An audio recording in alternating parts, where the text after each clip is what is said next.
तो अब हम इस एक्सरसाइज का क्वेश्चन नंबर 2 का फोर्थ वाला पॉइंट करेंगे वर्ड प्रॉब्लम का।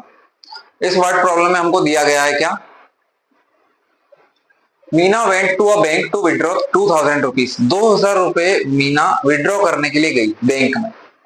She asked the cashier to give her ₹50 and 100 notes only. मतलब उसको 50 और 100 के नोट ही मिले हैं। मीना गोट 25 नोट्स इन ऑल, मतलब टोटल उसको 25 नोट मिले हैं। Yes. Find how many notes of ₹50 and ₹100 she received. मतलब उसको 50 रुपए के कितने नोट मिले और 100 रुपए के कितने नोट मिले। मतलब नोट की संख्या हमें निकालनी, पर टोटल जो नोट्स हैं वो भी दे रखे कि टोटल उसको 25 नोट मिले। तो हम क्या करते हैं, जो नोट्स हैं 50 के नोट उनको x ले लेते हैं और 100 के नोट को y ले लेते हैं।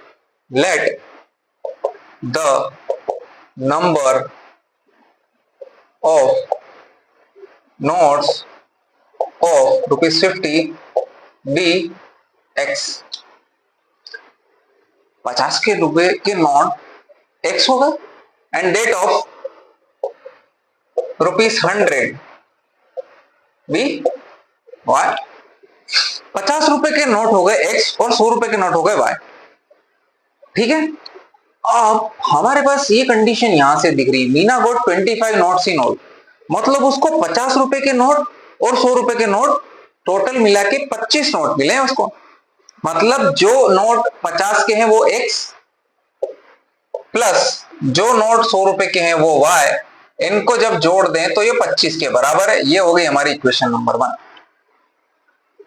ठीक है, अब उसने बैंक से कितने रुपए विड्रॉ किए हैं, 2000 रुपए।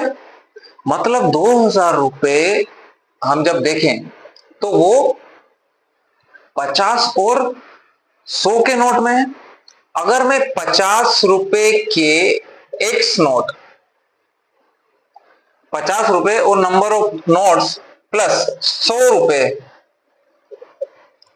अगर इन दोनों को मल्टीप्लाई करके ऐड कर दूं तो ये 2000 रुपए के बराबर आ जाएंगे। भाई 50 रुपए के जितने नोट हो और 100 रुपए के जितने नोट हो, 50 रुपए के जितने नोट हो उसको मल्टीप्लाई कर दें, 100 रुपए के जितने नोट हो उनको 100 से मल्टीप्लाई कर दो और फिर उन दोनों को जोड़ दो। 50 के जितने भी रुपए आ रहे हैं टोटल और 100 के जितने रुपए आ रहे हैं उनको जोड़ दो। तो हमारे पास वो टोटल पैसा इसमें बताया गया है कि वो 2000 रुपए विड्रॉ किया है। यस, तो इसको सिंपली मैं लिख दूंगा 50x plus 100y equal to 2000 और ये मेरी हो जाएगी सेकेंड इक्वेशन। ठीक है, अब यहां से अपन इस इक्वेशन को और इजी बना सकते हैं। अगर इजी बनाना चाहे तो देखो, एक जीरो ये कटा, एक जीरो ये कटा और एक जीरो ये कटा, 3 जीरो खत्म। ये 5 है, ये 10 है और 200 है, तो 5 से कट जाएंगे, 5 से कम 5 और ये हो जाएगा 40। तो हमारे पास इक्वेशन हो जाएगी x plus 2y equal to 40। ठीक, अब इसको दो नाम देने के बजाय इस इक्वेशन को नाम दे देता हूं 2। x plus Y equal to 25 और x plus 2y equal to 40। Yes, अब मैं इसमें एलिमिनेशन यूज कर लेता हूं बाय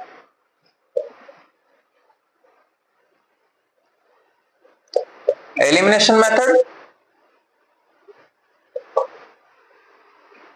तो पहली में से दूसरी माइनस कर दो, दूसरी में से पहली माइनस कर दो, जो आपको सूटेबल लगे, पर उसको जो जिसमें से जिसको माइनस कर रहे हैं उसको पहले लिखना। देखो मुझे यहाँ दिख रहा है 2y, यहाँ सिंगल y है, यहाँ 40 25 है, तो मैं सेकंड में से फर्स्ट को माइनस कर लेता हूं।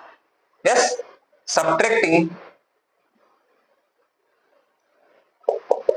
इक्वेशन 1 फ्रॉम 2, दूसरी में से पहली को माइनस करना। यस, तो 1 फ्रॉम 2 मतलब पहली इक्वेशन माइनस करना है दूसरी में से।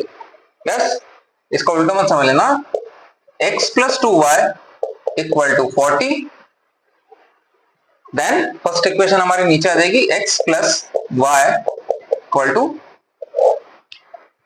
पहली में दूसरी में से पहली माइनस कर रहे हैं। यस, तो यहां पे जो जो भी साइन है वो चेंज हो जाएंगे। x में से x माइनस हुआ, खत्म। 2y माइनस y, तो यहां सिर्फ y बच जाएगा और 40 माइनस 25 हो जाएगा 15। तो y की वैल्यू क्या आ गई 15। तो हमारे जो 100 के नोट है वो 15 है। अब हम यहां से पता लगा सकते हैं अगर 100 के 15 नोट हैं तो 1500 रुपए हो गए। 2000 में से 1500 माइनस करो तो 500 रुपए। तो 50 के कितने नोट होने चाहिए, ऐसे पता चल जाएगा 10 नोट होने चाहिए। और अब इसको y की वैल्यू को हम इक्वेशन नंबर 1 में रख दे, 2 में रख दे, किसी में रख दे, हमारे पास सॉल्यूशन आ जाएगा। Put y equal to 15 in equation 1। पहली इक्वेशन में रख दो, पहली इक्वेशन है x plus Y equal to 15 25, x plus Y equal to 25, y की जगह रख देते हैं 15, तो x इक्वल टू हो जाएगा 25 माइनस 15 और x आ जाएगा अपना 10। तो जैसा कि मैंने बोला नंबर ऑफ नोट 50 रुपए के नोट हैं 10, तो ये हो गए 500 रुपए, और 100 रुपए के नोट है 15, तो 1500 रुपए। तो 1500 और 500 आपका 2000 रुपए हो जाएगा। ये हमारा हो गया solution, x equal to 10 and y equal to 15। ठीक है, लास्ट क्वेश्चन बचा इस एक्सरसाइज का, उसको भी कर देते हैं। इसके बाद हम नेक्स्ट चैप्टर पे जाएंगे, दैट इज क्वाड्रेटिक इक्वेशन।